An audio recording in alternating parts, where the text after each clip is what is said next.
تم اقرار کرتے ہو کہ اللہ تعالیٰ اور ہر چیز کا مالک ہے. اس کے کیا معنی؟ اس کے معنی یہ ہیں کہ تمہاری جان تمہاری اپنی نہیں، خدا کی ملک ہے. تمہارے ہاتھ اپنے نہیں، تمہاری آنکھیں اور تمہارے کان اور تمہارے جسم کا کوئی عضو تمہارا اپنا نہیں.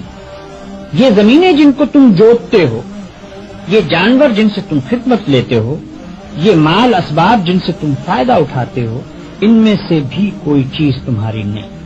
ہر چیز خدا کی ملک ہے اور خدا کی طرف سے عطیے کے طور پر تمہیں ملی. اس بات کا اقرار کرنے کے بعد تمہیں یہ کہنے کا کیا حق ہے کہ جان میری ہے، جسم میرا ہے، مال میرا ہے اور فلاں چیز میری ہے. دوسرے کو مالک کہنا اور پھر اس کی چیز کو اپنی قرار دینا بالکل ایک لغو بات. اگر در حقیقت یہ بات سچے دل سے مانتے ہو کہ ان سب چیزوں کا مالک خدا ہی ہے تو اس سے دو باتیں خود بخود تم پر لازم ہو جاتی ہیں. ایک یہ کہ جب مالک خدا ہے اور اس نے اپنی ملکیت امانت کے طور پر تمہارے حوالے کی ہے تو جس طرح مالک کہتا ہے اسی طرح ان چیزوں سے کام لینا چاہیے. اس کی مرضی کے خلاف ان سے کام لیتے ہو تو دھوکہ بازی کرتے ہو. تم اپنے ان ہاتھوں اور پاؤں کو بھی اس کی پسند کے خلاف ہلانے کا حق نہیں رکھتے. تم ان آنکھوں سے بھی اس کی مرضی کے خلاف دیکھنے کا کام نہیں لے سکتے. تم کو اس پیٹ میں بھی کوئی ایسی چیز ڈالنے کا حق نہیں ہے جو اس کی مرضی کے خلاف ہو. تمہیں ان زمینوں اور ان جائیدادوں پر بھی مالک کے منشا کے خلاف کوئی حق حاصل نہیں ہے.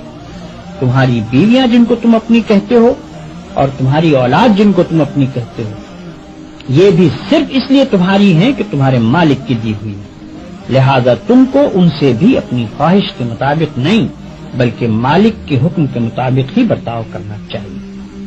اگر اس کے خلاف کرو گے تو تمہاری حیثیت غاصب کی ہوگی.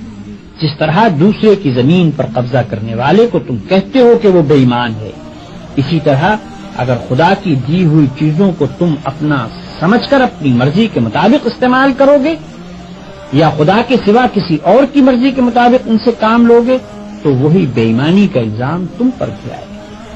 اگر مالک کی مرضی کے مطابق کام کرنے میں کوئی نقصان ہوتا ہے تو ہوا کرے. جان جاتی ہے تو جائے، ہاتھ پاؤں ٹوٹتے ہیں تو ٹوٹیں، اولاد کا نقصان ہوتا ہے تو ہو، مال و جائیداد برباد ہو تو ہوا کرے.